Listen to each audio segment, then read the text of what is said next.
자, 다시 한번 보도록 하겠습니다. 자, 기술통계학과 추리통계학이 나눠지는데요. 그 이론적인 내용이에요. 별 필요 없어요. 자, 기술통계학이라는 것은 현재 상황을 요약하고 묘사한다. 다시 뭐라고요? 현재 상황을 요약하고 묘사한다. 근데 얘는 일반적으로 통계라고 해서 다 같은 통계가 아니에요. 통계는 고급 통계를 쓸 거냐, 기술 통계를 쓸 거냐. 일반적으로 쓰는 것들은 기술 통계입니다. 즉 남자가 몇 명, 여자가 몇 명, 평균은 몇 명, 평균은 몇 이런 것들을 기술 통계라고 하고요. 이제 고급 통계라 해서 이제 추리 통계라고 해서 미래가 어떻게 될 것인가 예상하거나 판정을 내리는 것들을 이제 추리 통계학이라고 합니다. 자, 여기를 보시게 되면 기술 통계학부터 보도록 하겠습니다. 정리하는 과정이다. 그래서 평균, 분산, 표준 편차 이런 것들이 있네요. 첫 번째 평균은 웬만하면 다 아시죠? 평균은 뭐예요? 다 아시잖아. 다 더해서 n으로 나누는 것들을 평균이라고 하고요. 분산은요? 네, 알겠습니다. 빠요. 나는 수포자니까 빠요. 나는 몰라. 근데 계산하실 수 있어야 돼요. 사회통계 하실 때는 조금 계산하실 수 있어야 돼요. 아시겠죠? 정 안 되면 평균이라도 제발 부탁드립니다. 다 더해서 근데 중요한 거는 곱하기부터예요. 가감승제에서 뭐라고 곱하기 나누기부터 먼저 하시고 더하기 해주셔야 돼요. 시험장에 가봐. 곱하기 앞에서부터 하다가 망해. 무조건 하실 때마다 가로 준비하세요. 가로. 네. 나 표준 편차를 루트로 씌운다 뭐 이런 것들인데 넘어가고요. 우리가 알고자 하는 집단을 모집단이라고 합니다. 다시요. 우리가 알고자 하는 집단을 모집단이라고 한다. 모집단의 특성치를 모수라고 하고 모수에 뭐가 들어가냐? 모평균, 모비율, 모표준편차 이런 것들을 말해요. 하지만 얘네들 다 전수조사가 힘들기 때문에 어떻게 된다? 표본을 뽑아낸다. 표본의 결과를 가지고 모집단을 추정한다. 예상한다. 적용한다. 이렇게 보시면 돼요. 자, 천천히 보겠습니다. 그렇다면 표본 집단을 뽑는 이유는 시간하고 비용이 효율적이다. 효율적이다. 이게 가장 장점이 되겠고요. 하지만 표본 집단의 문제점이 뭐예요? 표본 오차가 발생, 무조건 표본 오차가 발생을 합니다. 이거를 감소시키는 게 중요하다. 네, 표본을 어떻게 뽑느냐 한번 보도록 하죠. 자, 표본을 어떻게 뽑느냐, 그 다음에 표본의 크기가 어떻게 해야 되느냐 한번 보도록 할게요. 표본을 어떻게 뽑는다고 말씀드렸어요? 잘 뽑아야 된다고 말씀드렸잖아. 잘 뽑아야 된다고 말씀드렸어요. 자, 다시 한번 볼게요. 첫 번째, 표본의 설계 방법 어떻게 된다고요? 모집단을 결정하고 리스트를 확보한 다음에 추출 방법을 결정하고 크기를 결정하고 실태 조사를 하게 됩니다. 첫 번째, 리스트를 확보하는 방법, 요건들이 4가지가 있었어요. 뭐가 있어요? 포괄성, 얘가 너무 작으면 안 돼. 리스트가 너무 작으면 안 돼. 두 번째, 리스트가 너무 커버리면 안 돼. 효율적이 떨어지니까. 그 다음에 추출 확률이 동등해야 되고 마지막으로 일반화가 가능해야겠다. 이런 것들이 되겠죠. 리스트가 충분하다면 확률로 가는 거고 리스트가 불충분하다면 비확률로 가야 됩니다. 비확률로 가면 모습을 추정할 수가 없어요. 네, 다시요. 확률로 가는 거 4가지 뭐 있었어요? 확률 추출. 아까도 내 머리는 지우개. 뭐 있어요? 단순 무작위, 체계적, 개통, 층화, 집락. 그 다음에 무작위 헷갈리잖아. 비확률에는 편의, 판단, 할당, 스노우볼. 제발이요, 여러분. 우선은 픽이니까 선택을 하시고요. 피다 평등 다 쓰실 수 있어야 돼요. 네? 근데 지금부터 조금씩 써보시는 게 좋겠죠? 네? 지금 끄덕. 패널 왜 그래? 힘내봐. 내가 맞는 거 나중에 또 사줄게. 힘내봐. 네? 오늘 하루만 안 졸면 안 될까? 그럼 내가 맞으는 거 내가 보너스 해줄게. 아시겠죠? 네. 열심히 해. 괜찮아. 저 열심히 들으면 되니까. 자, 확률은 뭐가 있다고 하죠? 확률에는 단순 무작위는 뭐예요? 단순 무작위 단순하게 뽑아내는 거. 좋아요. 어떻게 된다고요? 다 공감하고 있어. 다.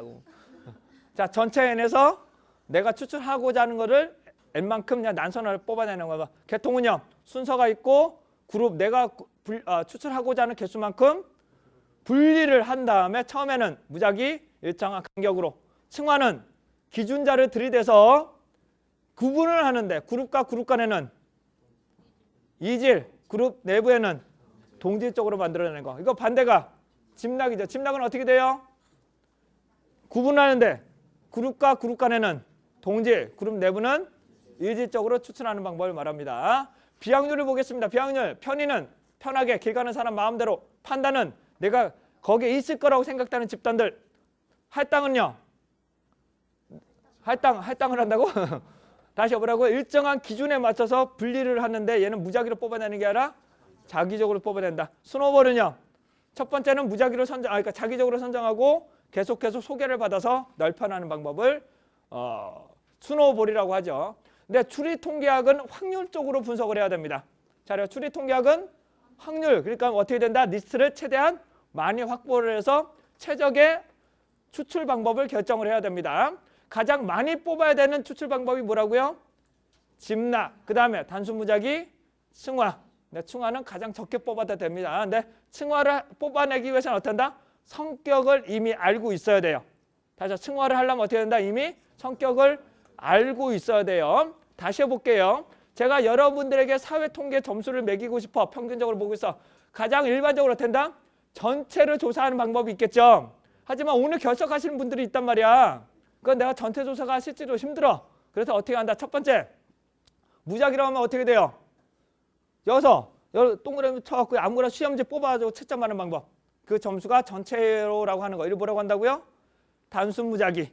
계통은 어떻게 될까요? 순서를 결정하고 여기서 딱 결정되면 여기에 있는 사람들만 쫙 뽑아다 평균을 내버려. 그러면 여러분들 다 평균이에요라고 하는 방법. 층화는 어떻게 될까요? 층화는 제가 여러분들의 성향을 일반적으로 알아.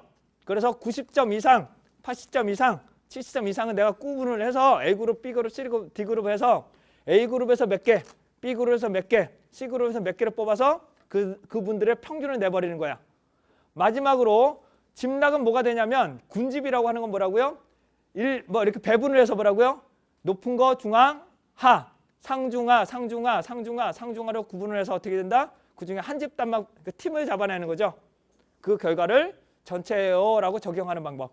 이런 방법을 일반적으로 쓰게 됩니다. 그러니까 성격을 알고 있다면 층화가 되지만 층화가 쉽지가 않아요. 왜? 분리하기가 쉽지 않거든. 정말 얘가 분리할 수 있겠느냐? 자, 분리할 수 있겠느냐? 어떤 뭐예요? 판별 타당도 기억나세요? 네? 구분될 수 있겠느냐? 뭐라고요? 판별 타당도. 묶일 수 있겠느냐? 수렴 타당도. 이건 어떤 타당도예요? 오, 구성 개념 타당도. 많이 좋아지고 있어요. 화이팅! 조사법론은 80점 화이팅! 화이팅! 사회통계 50점 화이팅!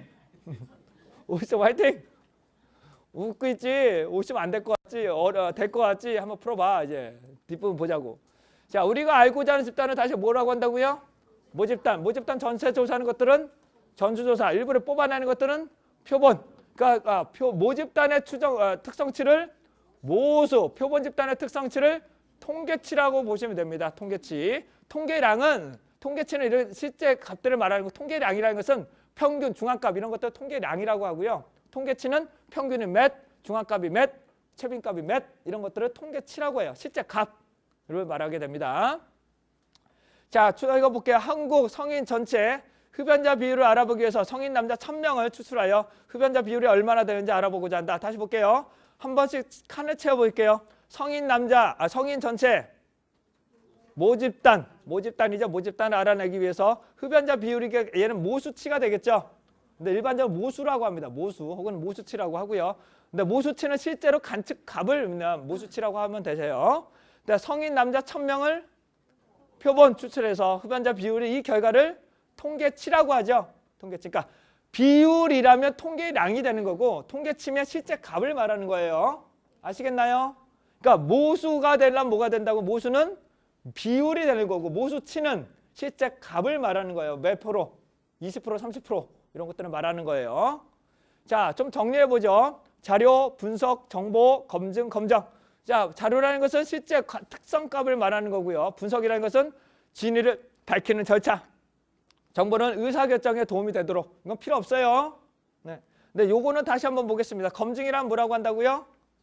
증명을 하는 거. 검정은 판정을 하는 거라고 말씀드렸습니다. 그래서 가설은 검증도 있고 검정도 있어요. 자, 가설 검증이란 뭐냐면은 내 의견이 맞느냐 안 맞느냐 그것만 확인하는 과정을 말해. 예, 그래서 후보자 검증이라고 그러잖아요. 검정이라고 하잖아요. 정말로 이 기준에 되고 있느냐 이걸 뭐라고 한다고요? 검증이라고 한다. 검증. 하지만 검정은 판정을 하는 것들을 뭐라고 한다? 검정이라고 한다. 그래서 통계적으로는 가설 검정이 맞습니다. 일부 강사들은 어떻게 된다? 검증하고 검정을 구분을 못해요. 대충 하시는데 다시요. 검증은 뭐라고 한다고요? 질적 자료를 가지고 내가 이 정도야 라고 확인하는 과정이고 검정은 통계 양쪽으로 만들어서 얘가 판정을 하는 겁니다. 판정. 내가 쓸 거냐 말 거냐 기무가설을 기각시킬 거냐 채택시킬 거냐 이런 것들을 가설 검정이라고 합니다. 그래서 우리는 가설 검정을 해야 된다라는 것을 말씀드리고자 합니다. 하지만 가설 검정보다 더 중요한 건 뭐라고요?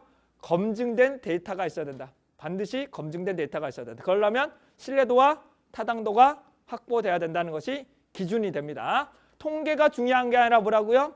과학적인 조사가 훨씬 더 기반이 충실해야 올바른 결과를 얻어낼 수 있다는 것입니다.